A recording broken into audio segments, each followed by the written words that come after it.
So my first question to you is, we know that SMEs, they make up the majority of businesses in the globe, but what makes exactly them unique in driving the sustainability agenda, but also on the flip side, what are the key barriers that you think are still need to be addressed? Well, thanks, Anna, and good to have this moment to chat about the incredible work that you're doing. Well, SMEs make up, as you said, such a fundamental part of economies around the world, both in developed or mature economies, emerging and developing economies. I was reading some statistics about emerging economies where it says that about 90% of businesses are SMEs. About 50% of jobs are created through the SME sector, and up to 40% of GDP moves through the SME sector. So just looking at that segment of the economy, incredible power and force behind the SME sector. It's incredible to see that most SMEs are either women-led, youth-led, they're very inclusive, they are probably closer to the ground in terms of sourcing inputs, creating jobs and creating incomes, and that's what we really want for domestic economic growth.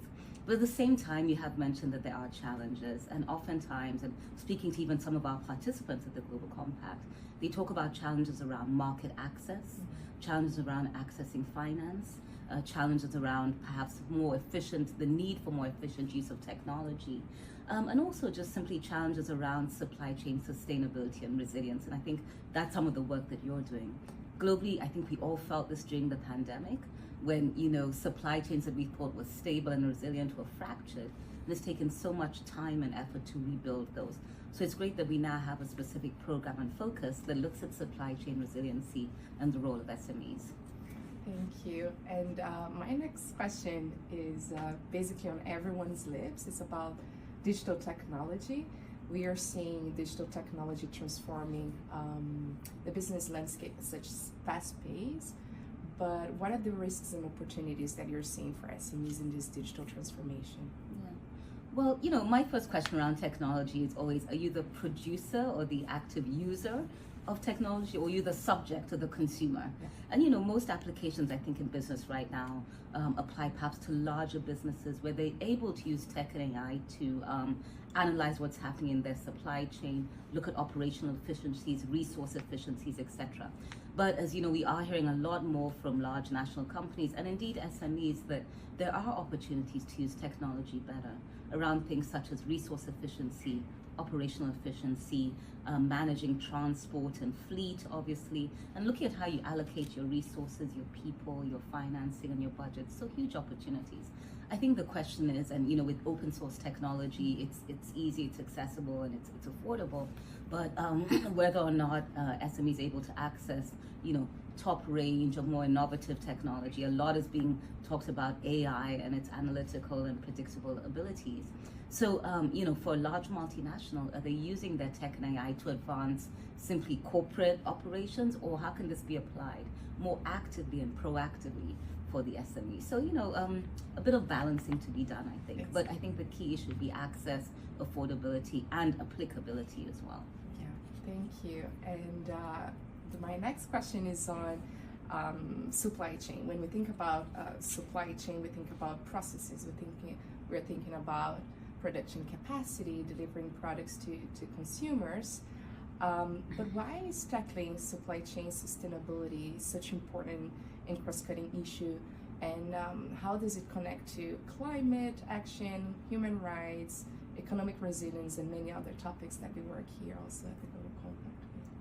Yeah. CEOs will tell us one of the most difficult and challenging parts of their business is understanding what is happening within your supply chain. You could be sitting in your corporate headquarters in Manila, in London, and Johannesburg, but not really fully understanding what happens where you source your inputs or where perhaps your factory or shop floor is. And as you said, this is important. We often talk about it in terms of climate, but certainly issues around human rights, labor, and issues like corruption, ease of doing business, and bribery. So I often say you're only as strong as your weakest link. So strong corporate HQ, but human rights violations lower down in your supply chain, or pollution, not sound environmental management, or failure to pay living wages to your workers will destabilize your business. And we've seen enough cases of that in our real life scenarios.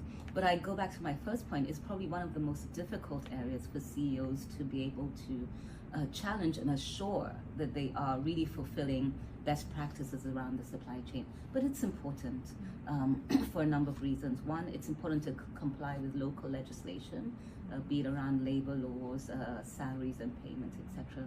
Secondly, there are, of course, national and global frameworks around human rights, which are very important. And thirdly, around climate, environment, and pollution. I mean, it's absolutely important that we're able to track companies' operations, how they manage their environmental footprint, right down to the very last spot. So all of this is really important towards building a resilient supply chain. That simply talks to the factors that we work on, but then there's also the economics of resilient supply chains, and that's where issues such as pricing, tariffs, trade issues come in, because you want your supply chain to be unfiltered and unbroken right through your entire value chain as well. The right business thing to do. And my last question now is, if we are to imagine together, if a company were to achieve a fully sustainable supply chain, what that actually would look like, in your opinion, the key elements that need to be in place. Yeah, in a dream world, let's say. Well, I do hope that there are companies that are like this, and I know that we've interacted with a few in our work. But I think the first is that there would be transparency and traceability through the supply chain. So the CEO would have a view, or would be able to have a view of what is going on through their various footprints across, be it the globe or the country or wherever they work. As I say, this is probably the biggest or immense challenge for CEOs right now. And this is where technology, and particularly AI, is being applied the most. I think the second would be stability and resilience. A sustainable supply chain has to be able to withstand shocks, be they economic shocks, political shocks, social shocks, climate shocks, etc. Again, part of that is not always necessarily in control of the business in and of itself, but I think that's where redundancy, diversifying supply chains, etc. comes in very well. The third would be that there's adherence to what I'd call the principles, the 10 principles of the Global Compact. Living wages are paid, human rights are respected, there's no discrimination, there's inclusive procurement, the environmental footprint is well managed. I think, that would be the third. The fourth element for me is that it's a supply chain that is truly diverse, inclusive, and generates jobs, incomes, employment opportunities for young people, for women, people who are often left out of local economies, and also that it gives back in terms of sustaining markets. So a couple of key things to look at. Very important things. Thank you so much, Sanda, for your time and for placing this topic of sustainable supply chain really at the heart of the business model of the Global Compact. Thank you. Thanks for all you do.